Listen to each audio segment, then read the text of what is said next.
సత్యమూర్తి గారు అంటే ఇక్కడ మీరు జంక్షన్లో నిన్నటిదాకా మీతో జతగట్ట మీ మిత్రుడు నిన్నటిదాకా ఇప్పుడు కూడా మిత్రుడు ఎన్డీఏలో ఉన్నాడు జనసేన ఇంకా టీడీపీ ఎన్డీఏలోకి చేరడానికి ఉంది కానీ ఇప్పటిదాకా టీడీపీ పట్ల కొంత విముఖత వ్యక్తం చేశారు ఇప్పుడు కొద్దిగా సుముఖత వ్యక్తం చేస్తున్నారు మీరు జతకట్టడానికి మూడు పార్టీలు జతకట్టే ప్రయత్నంలో ఉన్నారు నిన్నటిదాకేమో ఇక మీరు లేట్ చేస్తున్నారనే ఉద్దేశంతో మిమ్మల్ని కాదని పవన్ కళ్యాణ్ టీడీపీతో జతకట్టేసామని ప్రకటించారు మీరు వస్తారులే అనే ధీమాతోనో వచ్చినా రాపోయినా పర్వాలేదు అనేటువంటి భావంతోనో వెళ్ళారు ఇప్పుడు మీరు కూడా ఒక మెట్టు దిగారు అని అనుకోవాలా శ్రీనివాస్ గారు ముందుగా మీకు శ్రీనివాస్ రెడ్డి గారికి అలాగే నారాయణమూర్తి గారికి మీ ప్రేక్షకులందరికీ కూడా నమస్కారాలు తెలియజేస్తూ ఇప్పుడు మనం మెట్టు దిగటం మెట్టు ఎక్కటం ఉండదండి రాజకీయాల్లో ఎప్పుడు కూడా సరైన సమయంలో సరైనటువంటి నిర్ణయాలు తీసుకోవటం అది విన్ విన్ సిచ్యువేషన్ దానికోసమే ప్రయత్నం చేస్తారు కాబట్టి ఇప్పుడు తినబోతు రుచి ఎందుకని మనకి కొద్ది రోజుల్లో ఇప్పుడు ఈ నోటిఫికేషన్ వచ్చాక ముందో తర్వాత మనకి ఈ విషయం ఖచ్చితంగా తేలుతుంది పొత్తు ఉంటుందా పొత్తు లేదని మా పార్టీ మాత్రం మా అధ్యక్షురాలు పురంధేశ్వరి గారు చెప్పినట్టుగా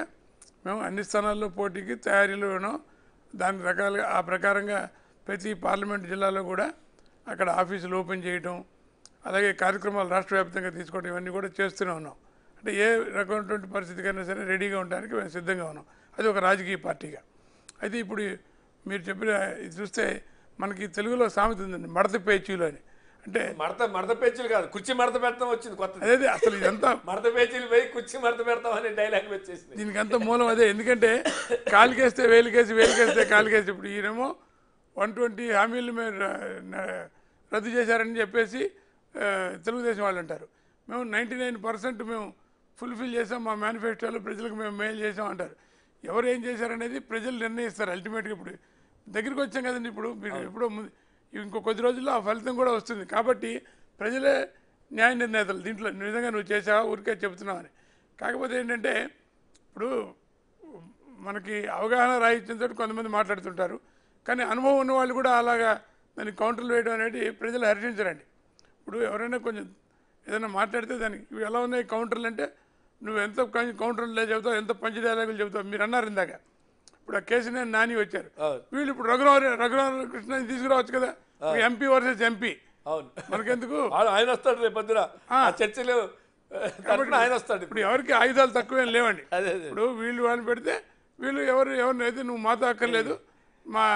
మీ ఎంపీ తోటే ఇప్పుడు ఏ పార్టీ ఇప్పుడు మీ వైఎస్ఆర్సీపీ పాత రోజుల్లో మీ అందరికీ తెలుసు అక్కడ ఉన్న వాళ్ళు అందరూ సీనియర్ పాత రోజుల్లో పాతాళ బైర్లో విట్లాచారి సినిమాలాగా నిప్పు బాణం వదిలితే వాళ్ళ నీళ్ళ బాణం వదులుతారు వాళ్ళ పాము బాణం వదిలితే వీళ్ళు ముంగిసి బాణం వదులుతారు రెండు ఎక్కడ అని అన్నట్టుగా వీళ్ళ దగ్గర ఆయుధాలు చాలా ఉన్నాయి కాబట్టి అవన్నీ కూడా ప్రజలకి ఒక రకమైనటువంటి వినోదంగా కూడా తయారైనాయి అదే కదా ఈ కుర్చీలు మడత పెట్టడం చొక్కాలు మడత పెట్టడం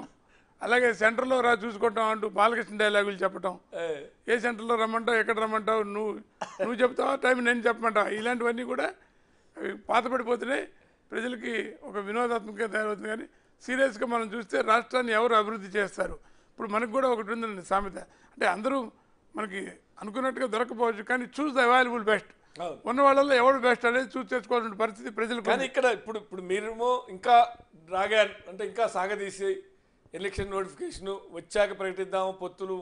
ఉండదా సస్పెన్స్ అంటే కొంత ఇప్పటికైతే పాజిటివ్గా ఉంటుంది బీజేపీ కూడా ఉండే అవకాశాలు ఉన్నాయనేది ఆల్రెడీ కొంత ఒక క్లారిటీ వస్తుంది కానీ బీజేపీ సీఎం అభ్యర్థి అని విష్ణువర్ధన్ రెడ్డి లాంటి వాళ్ళు మళ్ళీ ఒక డైలాగ్ పేలుస్తున్నారు మధ్యలో మళ్ళీ అంటే అది సాధ్యమయ్యే పవన్ కళ్యాణే చేతులు ఎత్తేసాడు నాకు సీఎం ఎట్లయితా మనకి ఏమున్నాయని కనుక సీఎం ఎట్లయితాను మళ్ళీ మీరేమో మాకు సీఎం అభ్యర్థి కావాలని మీరు అంటున్నారు అప్పుడు ఇంకా పొత్తులే అఫీషియల్ కాలేదు అప్పుడే సీఎం అభ్యర్థి అనే దగ్గరికి వస్తున్నాయి మళ్ళీ ఇది వాళ్ళకి అధికార పార్టీకి అడ్వాంటేజ్ ఇచ్చేవిలాగా ఉన్నాయి అంటే ఇప్పుడు ఏ పార్టీకి ఆ పార్టీ మాకు సీఎం అభ్యర్థి కావాలనుకోవడం తప్పు కాదండి దానికి సరిపడేటువంటి సంఖ్యాబలం ఉండాలి ఆ పరిస్థితులు ఉండాలి కాబట్టి వాటిని బట్టి మనం వేయాలి సరే ఎవరి వ్యక్తిగత అభిప్రాయాలు వాళ్ళు విష్ణువర్ధన్ రెడ్డి గారు ఆయన ఏ యాంగిల్లో చెప్పారో ఆయన చెప్తారు ఏ సందర్భంలో కాబట్టి అది ఆ సందర్భాన్ని బట్టి చూడాలి తప్ప మనకున్నటువంటి బలం ఎంత మనం ఎన్ని సీట్లు గెలవగలుగుతున్నాం అవతల వాళ్ళు ఎన్ని గెలిచారు ఉన్న పరిస్థితులు ఏంటి వీటిని బట్టి వేరు చేసుకుని మన డిమాండ్లు కానీ మన అడ్జస్ట్మెంట్స్ కానీ ఉండాలి కాబట్టి ఇది ఇప్పుడు నిన్న 2 రోజుల నుంచి కూడా మా వాళ్ళు అక్కడ జాతీయ కౌన్సిల్ సమావేశాల్లో బిజీగా ఉన్నారు సో అలాగే అంతకుముందు వేరే కార్యక్రమాలు సో ఇది ప్రయారిటీలో వాళ్ళకి ఎప్పుడు వస్తుంది, ఎక్కడ నిర్ణయం తీసుకోవాలంటే అదే మాకు ఒక పార్టీ కార్యకర్తగా సరైన సమయంలో పార్టీ సరైన నిర్ణయం తీసుకుంటున్నటువంటి విశ్వాసం మా నాయకత్వం మీద ఉంటుంది. నాయకత్వం ఎటువంటి నిర్ణయం తీసుకున్నా ఒంటరిగా వెళ్ళాలంటే ఒంటరిగా వెళ్ళటానికి కానీ, లేదు వీళ్ళతో కలిసి వెళ్ళాలంటే ఎవరితో కలిసి వెళ్ళమంటే వాళ్ళతో కలిసి వెళ్ళడానికి కానీ మేము నిత్యం సంసిద్ధిగా ఉంటూ మానసికంగా సంసిద్ధితో మేము ముందుకు వెళ్తున్నాం.